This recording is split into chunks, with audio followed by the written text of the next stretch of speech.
Well, one of my thoughts was about the end of the world and new heavens and new earth coming. And one of the comments I got on that was someone asserting that actually this earth will always exist and it's all going to be transformed by Jesus into a wonderful world and it will exist forever. Well, I do believe the Bible teaches there is a kingdom coming where this earth is transformed. The lion will lie down with the lamb. All those different prophecies. But I also believe that that is a prelude to the real end of the world. The change that goes into the kingdom of Christ transforms into an age where we go into new heavens and new earth. In Revelation chapter 20, it makes it very clear. In Revelation 26 times, it talks about a 1,000 year and the 1,000 year as kingdom of Christ on earth. And so it says when this 1,000 years of this idyllic kingdom of Christ on earth comes to an end, there's a rebellion, final rebellion of Satan. But then it says in verse 11, I saw a great white throne and him that sat on it, from whose face the earth and the heaven fled away. And there was found no place for them, for the earth and the heaven.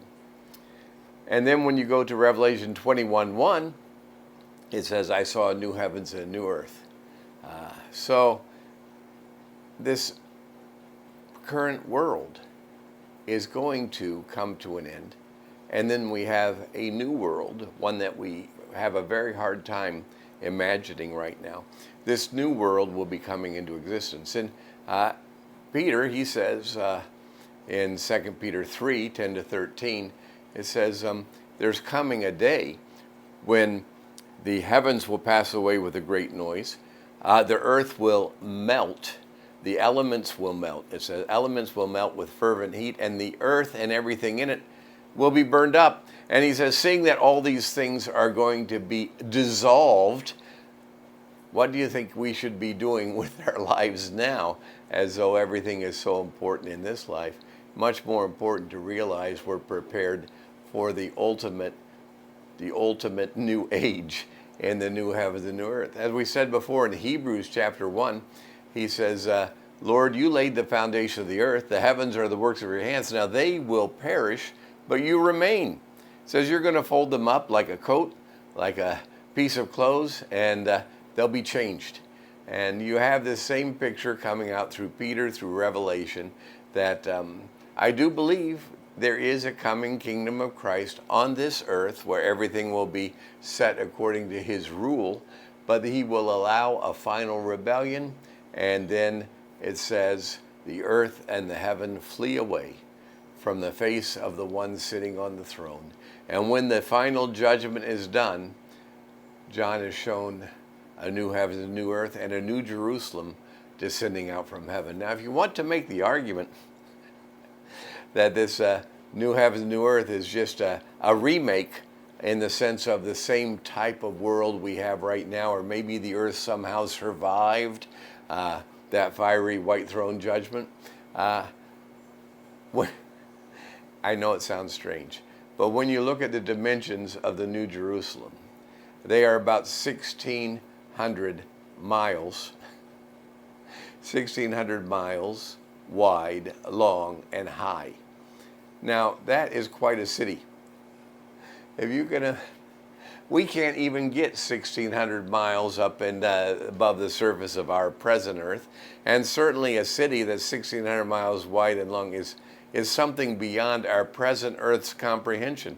Furthermore, it says John was taken up to a high place where he could see it.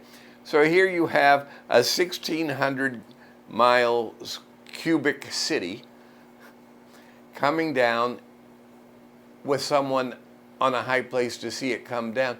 That city, this new heavens, new earth, what a scale. To imagine that you could be on a place and look at a 1,600 mile cubic center coming down.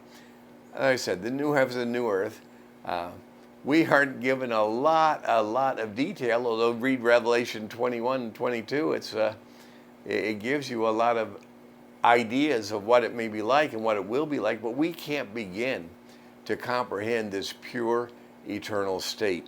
that will be coming, the new heavens, new earth. Now, at the end of Revelation 20, it's very clear in this great fiery judgment, great white throne judgment, to finish everything up, it says, whoever was not found written in the book of life was cast in the lake of fire. This is why in the Bible and in our hearts we have a fervency to share the salvation of Christ. Because if your name is not found written in the book of life, it is utter, ultimate, eternal destruction.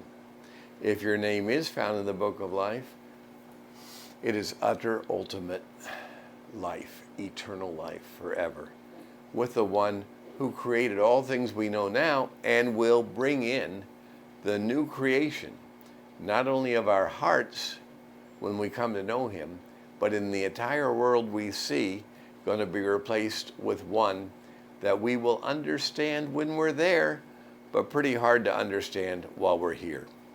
Well, that's my thought for today. Thanks for listening.